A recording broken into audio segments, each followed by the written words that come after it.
اللهم اغفر لحينا وميتنا وشاهدنا وغائبنا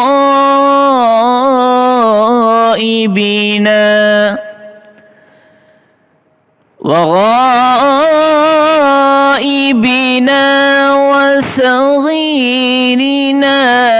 وكبيرنا وذكرنا وأنثانا.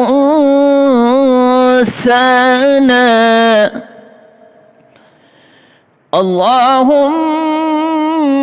من أحييته منا فأحيه على الإسلام،